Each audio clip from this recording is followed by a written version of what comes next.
Hello, everyone. Welcome to Get Fit Week 4. Today, I'm here with Dr. Allison Brownlee, and today she's going to tell us a little bit about her business and a little bit about what we can do to be more aware of our mental health and make it a priority in our lives. So just if you could give us a little bit of information about your business, what you do, and who you are. Yeah, I'm Allison Brownlee. I am a licensed marriage and family therapist. I am the founder and clinical director of Stronger Together Community Services. We are a nonprofit mental health agency in San Diego, and we specialize in offering affordable, accessible therapy for individuals, couples, families, and because we are in the land of hybrid, we can also provide services throughout California. Awesome, super cool. Well, thank you so much for coming today and sharing your knowledge with our Get Fit participants. Yeah. So before we get into our Q&A section, we just have a quick little disclaimer. Yep. So the conversation that we're having today is for informational purposes only.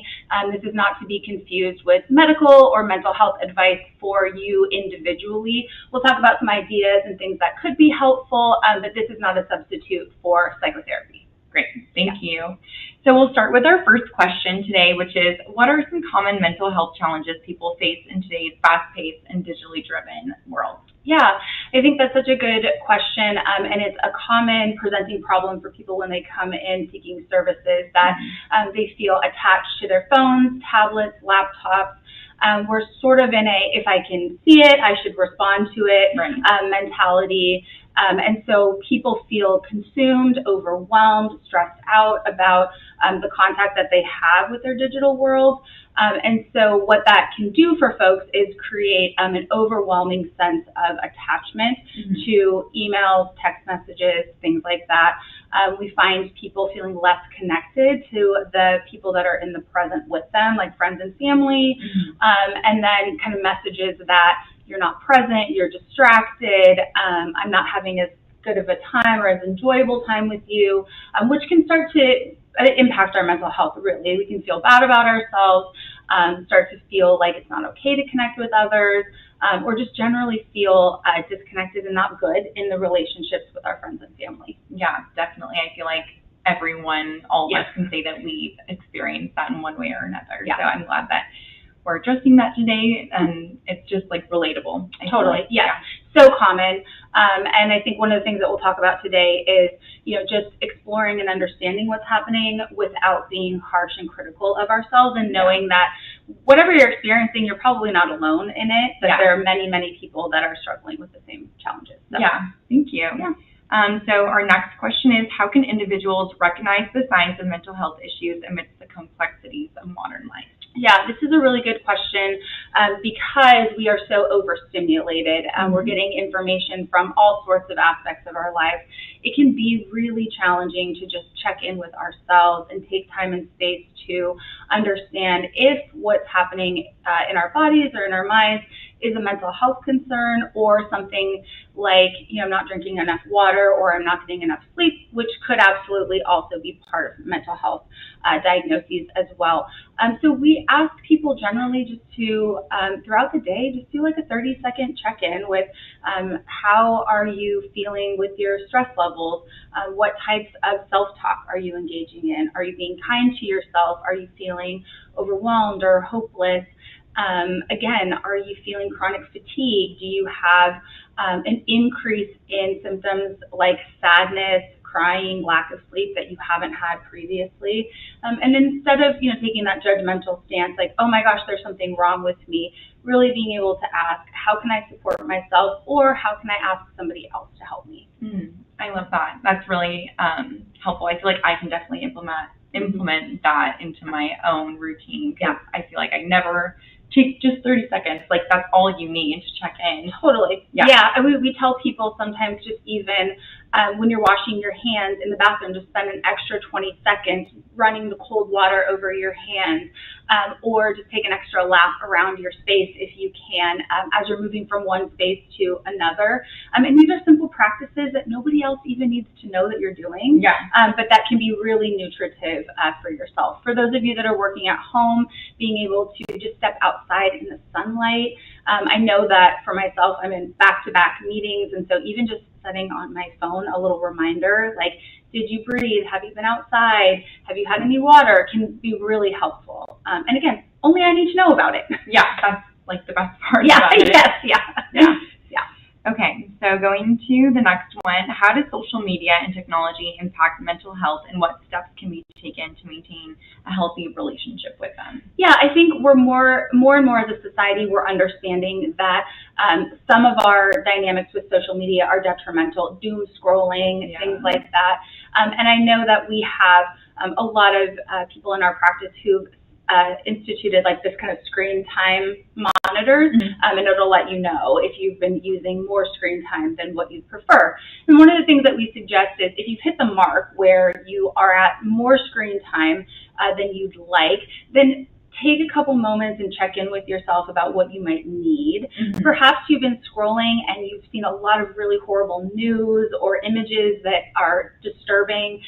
Maybe you've seen somebody living their best life and you're feeling jealous, or you're feeling like I need a vacation. You know, just checking in with how you are mentally after you've been on the screen for a while, and then start to think about what might I want to do to support regulating myself, maybe feeling a little more calm, maybe really making an intentional practice of shutting down or moving away from what we were exposed to. Talking to friends and family about that as well can be helpful, so you don't feel so alone, like, oh my gosh, I just saw this terrible thing and now I'm sitting with it all by myself and I feel like overwhelmed. Yeah, that's nice. Again, bringing in the idea that we don't have to do it alone, to invite other people who also experience similar problems into that space and that issue. Cool. So then, with the rise of remote work and virtual interactions, how can individuals combat feelings of isolation and loneliness? Yeah.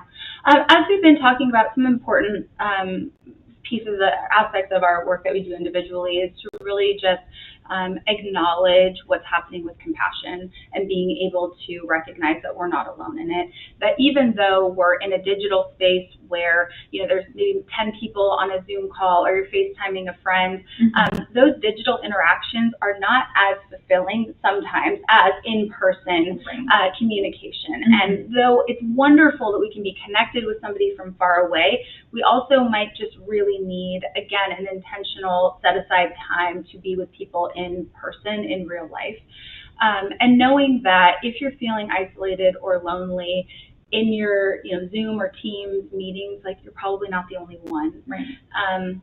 Another important kind of evaluation question is, as I think about interacting with people physically in person, am I feeling overwhelmed? Does that seem like that's too much? Is that a shift or a change where previously I've been really excited to be in social interactions, but now I'm like kind of feeling a little weird about it?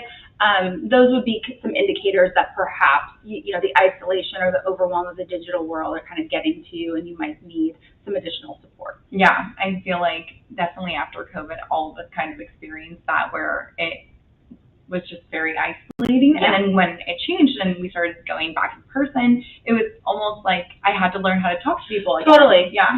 And then you feel kind of awkward, or oh my gosh, I feel so bad I didn't connect with you as much in the pandemic as I wanted to.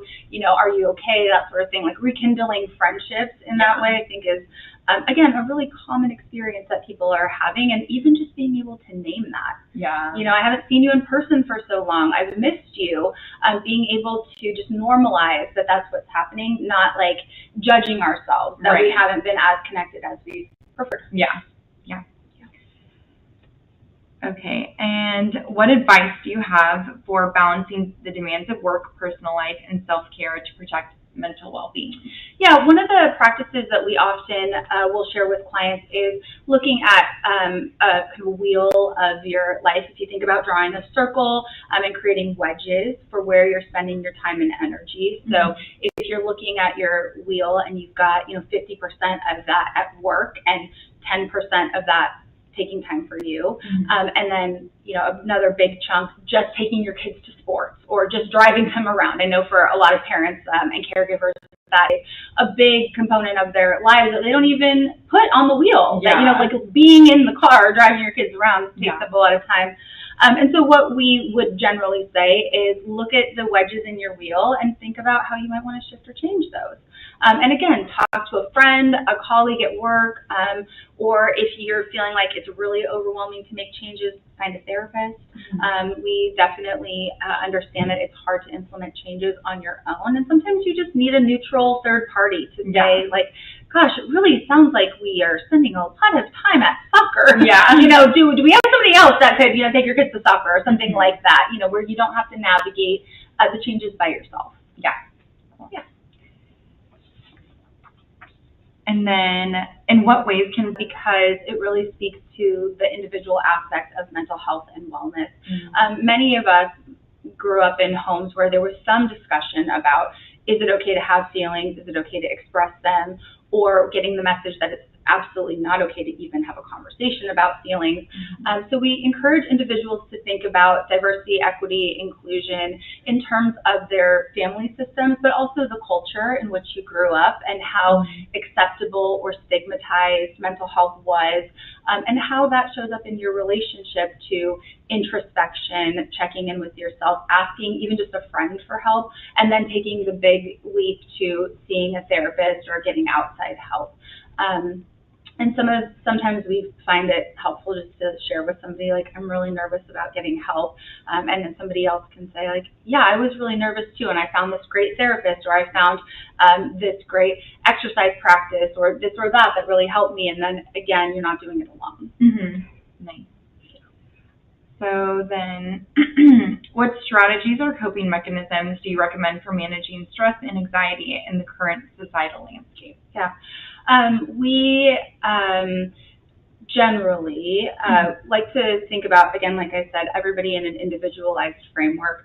So considering for yourself, if you want to figure out what the best way to cope or manage your stress is, to identify what's at the root of the stress. If it's isolation or loneliness, that may be calling a friend or family member, asking them to hang out and spend time with you. If you're feeling quite anxious, you might need to do some breathing or grounding practices. We have many of those available at Stronger Together. If people want to direct message us, we're happy to send resources or ideas or suggestions. And then if you're noticing that your mental health is really suffering in a way that feels overwhelming, that helpless, that hopelessness, it might be time to talk to a therapist. That might be the best coping mechanism to be able to get that outside support. Support groups themselves are also helpful.